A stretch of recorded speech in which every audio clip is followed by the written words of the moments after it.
it's me again Ica. Di Discuss Yuk. Di chapter 4 kali ini aku bakal bahas mengenai buku besar. Nah, yang buku besar ini sebenarnya nanti ngambil dari transaksi-transaksi yang udah kita bahas di chapter 1 dan chapter sampai dengan chapter 3 di video aku sebelumnya.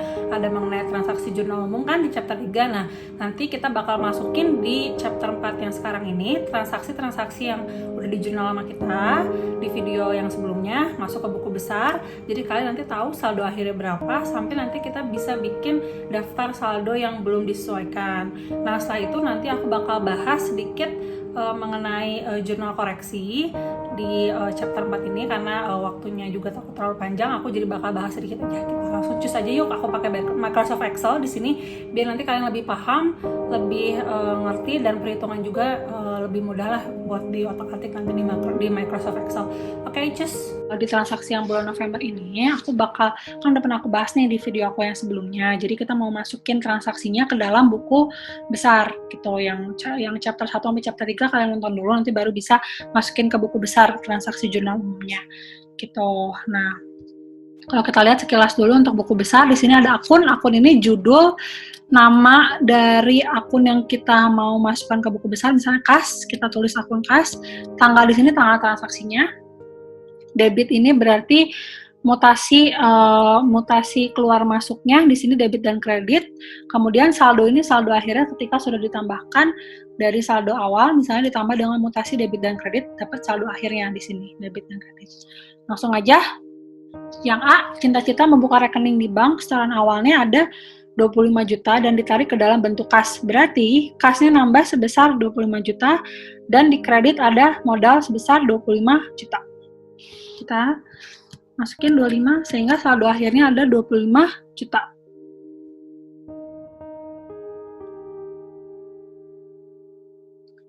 Modalnya 25 juta kan di kredit sehingga saldo akhirnya 25 juta. Transaksi B, cita-cita membeli tanah sebesar 20 juta secara tunai. Oke. Berarti di kredit, karena secara tunai kasnya berkurang di kredit, kemudian tanahnya bertambah di debit kan? Kita masukin 20 juta. Yang C, cita-cita membeli bahan habis pakai sebesar 1.350.000 dan berjanji untuk membayar pemasok dalam waktu dekat. Berarti ada bahan habis pakai 1,350 di debit dan di kredit ada kas. Kita lihat bahan habis pakai.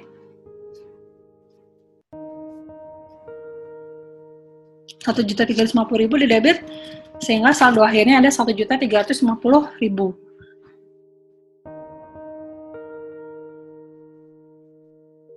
Karena dia bayarnya secara kredit, makanya ada utang usaha di sini.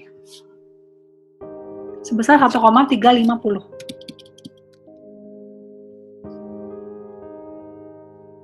Lanjut lagi yang D, perusahaan mendapatkan sejumlah uang dengan menjual barang atau jasa ke pelanggannya.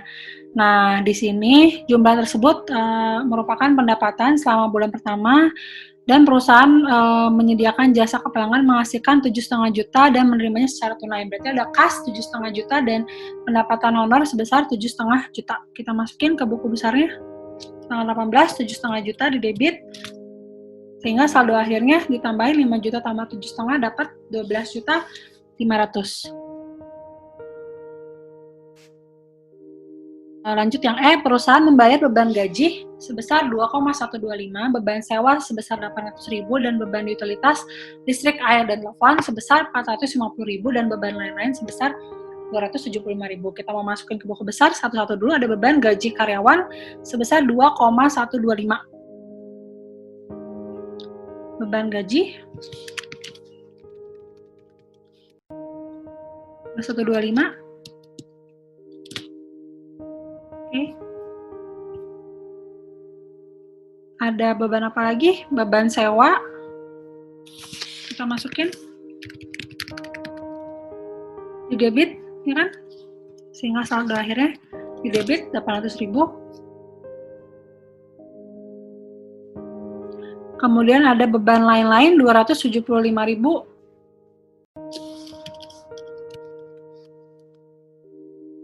Sehingga saldo akhirnya jadi 275.000.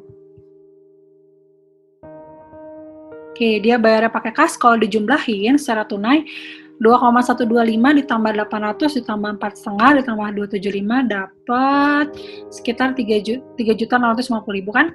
Nah, di sini dikredit karena dia mengeluarkannya secara tunai, berarti berkurang uang kita 3,650 sehingga saldo akhirnya jadi 8.850.000. Yang F ini perusahaan membayar 950.000 kepada kreditor pada bulan berjalan. Nah, berarti debit ada utang usaha, karena dia berkurang utang usahanya, di kredit ada kas 950.000. Lihat.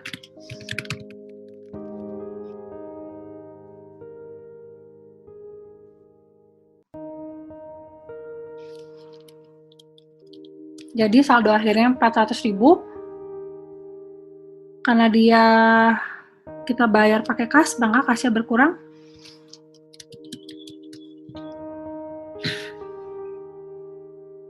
G, sekarang pada akhir bulan Cinta-Cita menghitung bahan habis pakai yang masih tersisa, ternyata jumlahnya sebesar 500.000. Nah, karena kita tadi beli di awal itu kan ada 1,350.000 tuh untuk bahan habis pakai, nah sisanya 550.000. Untuk tahu berapa yang terpakai itu tinggal dikurangin aja, 1,350 dikurang dengan 550.000, dapat 800.000. Kita jurnal ke beban bahan habis pakai di debit, dan di kredit ada bahan habis pakai. Kita lihat beban bahan habis pakai 800.000 ya, saldonya di debit. Kemudian ada bahan habis pakai, itu kan bagian dari aset lancar, 800.000 berkurang sehingga saldo akhirnya ada 550.000. Yang G, Cinta-Cita menarik tunai sebesar 2 juta dari perusahaan untuk keperluan pribadi.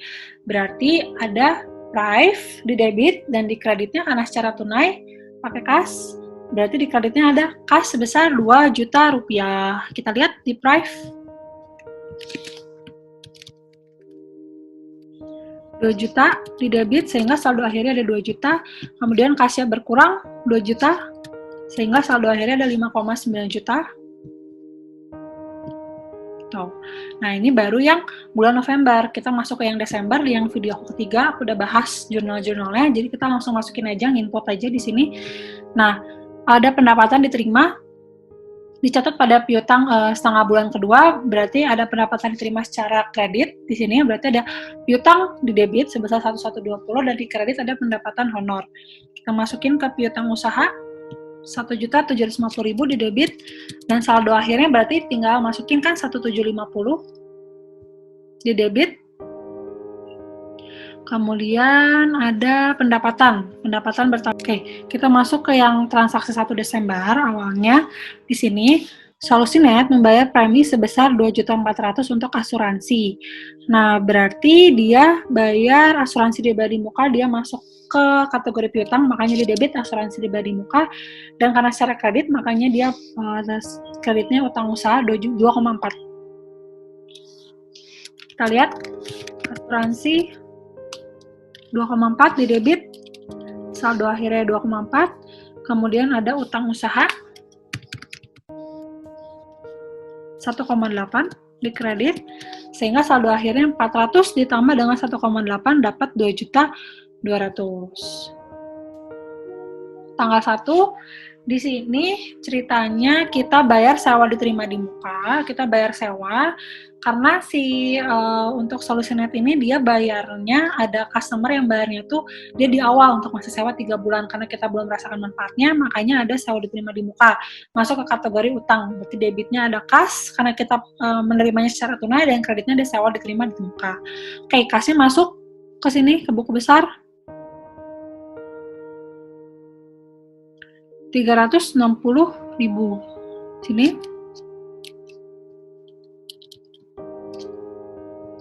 Sehingga saldo akhirnya ada 3.060.000. Oke. Kemudian ada sewa diterima di muka. Ada 360.000 bertambah sehingga saldo akhirnya ada 360.000. Lanjut tanggal 4 membeli peralatan kantor, kursi, meja secara kredit. Berarti di debit ada peralatan kantor, nambah asetnya.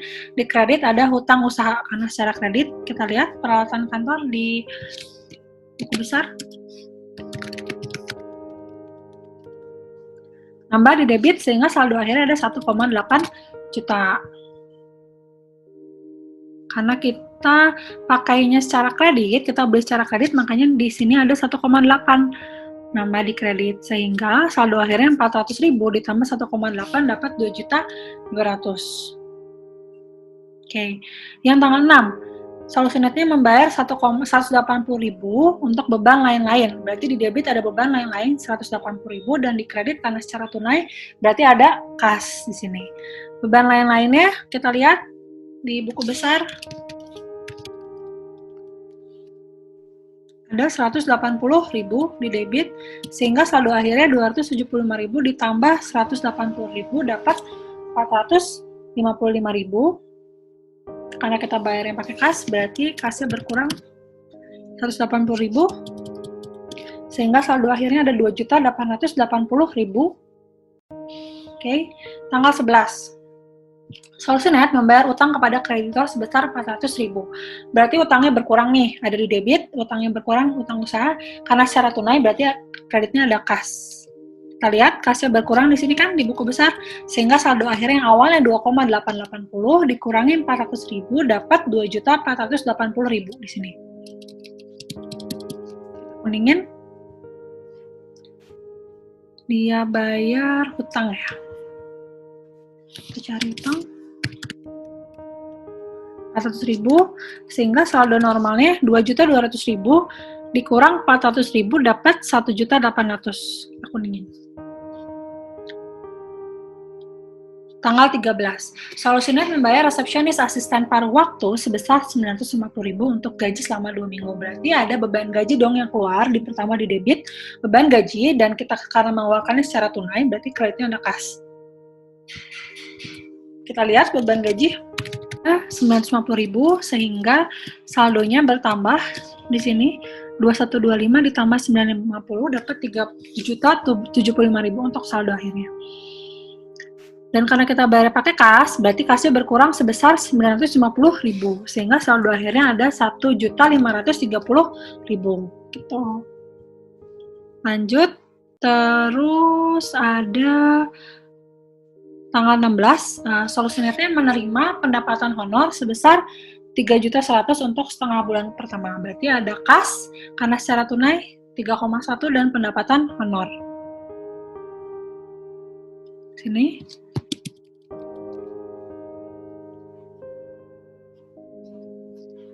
Dan pendapatan honor.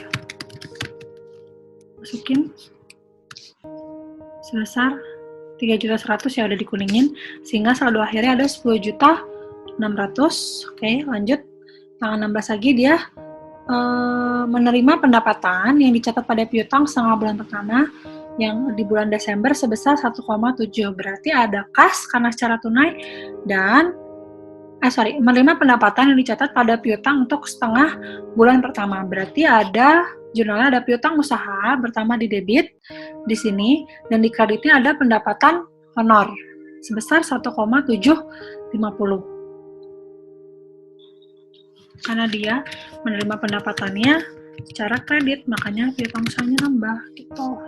Oke, 1.750. Di kreditnya ada pendapatan honor. Di sini 1.750.000 sehingga saldonya 10,6 dikurangi dengan 1.750 dapat 12.350.000. Kita kuningin. Lanjut lagi tanggal 20, solusi net membayar 900.000 kepada PD Tunas Jaya dari utangnya yang awalnya ada 1,8 juta. Berarti kita bayar utang sebesar 900, berarti utangnya berkurang di debit dan kreditnya kita juga berkurang sebesar 900.000 karena bayarnya secara tunai. Oke, di sini di kredit 900.000 sehingga saldo akhirnya ada 3.730. Utang usahanya ada di debit 900.000 sehingga saldo akhirnya 1,8 dikurang 900.000 dapat 900.000 juga kan. Oke, lanjut Kemudian di sini tanggal 20 Solusinet membayar 900.000.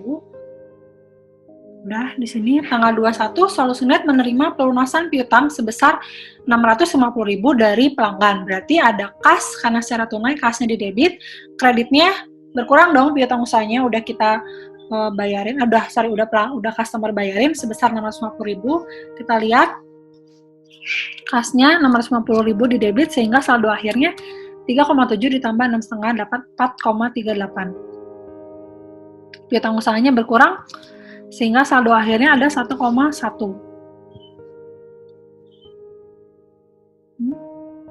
Lanjut, Solusinet membayar 1,4 untuk membeli bahan habis pakai secara tunai. Berarti bahan habis pakai kan kategori aset lancar.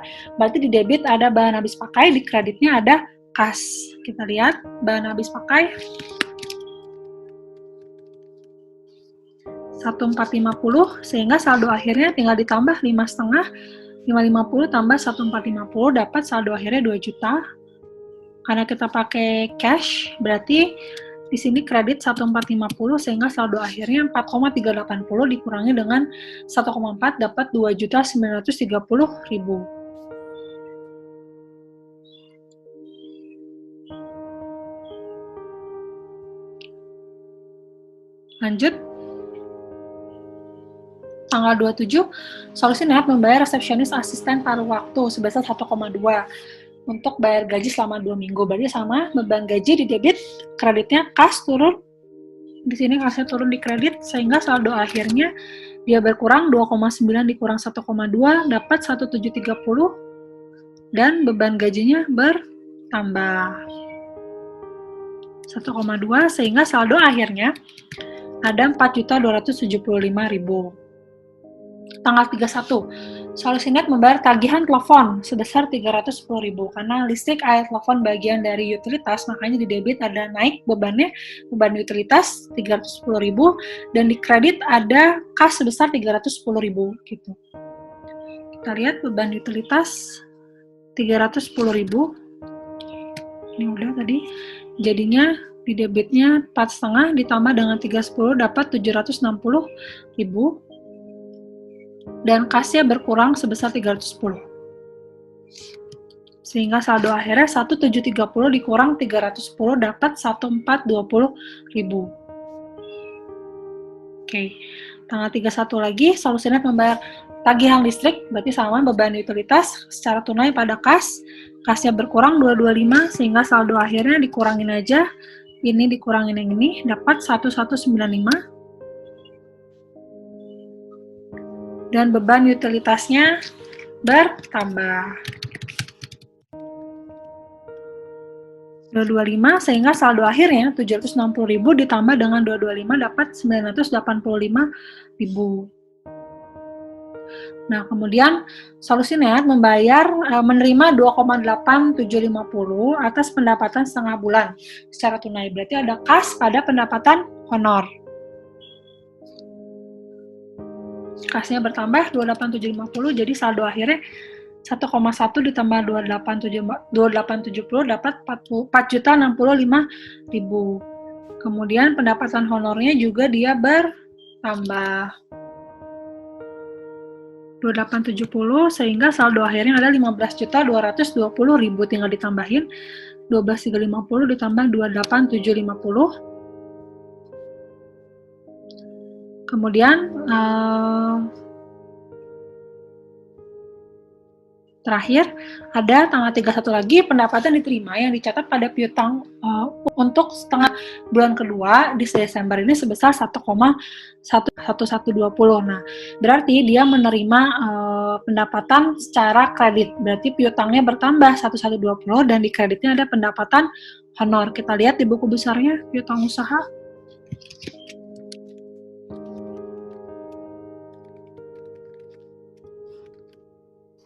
Ada 1.120 di debit sehingga saldo normal ya 1.100.000 ditambah 1.120.000 dapat 2.200.000. Kita kuningin. Dan pendapatan honor.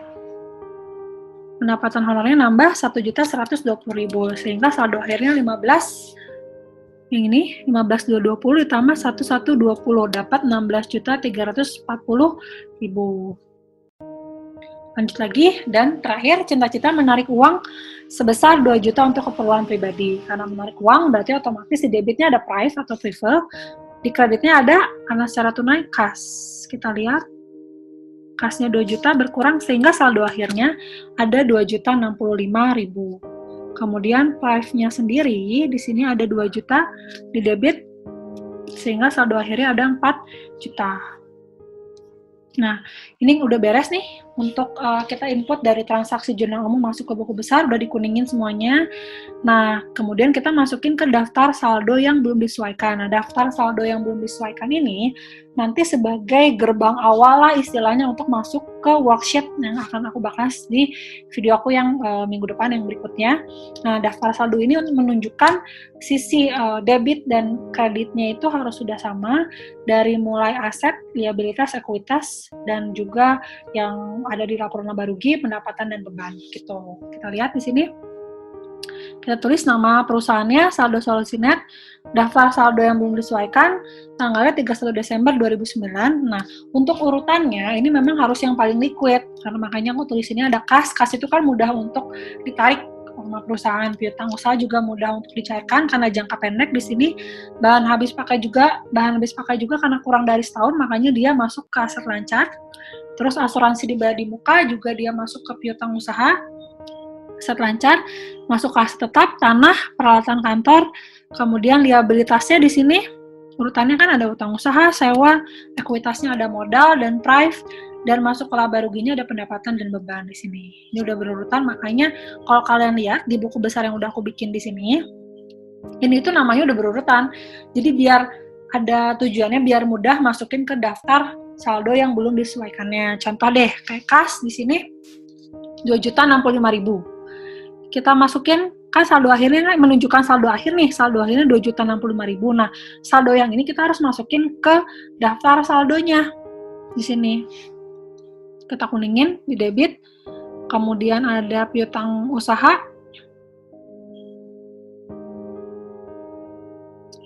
ada 2.200.000.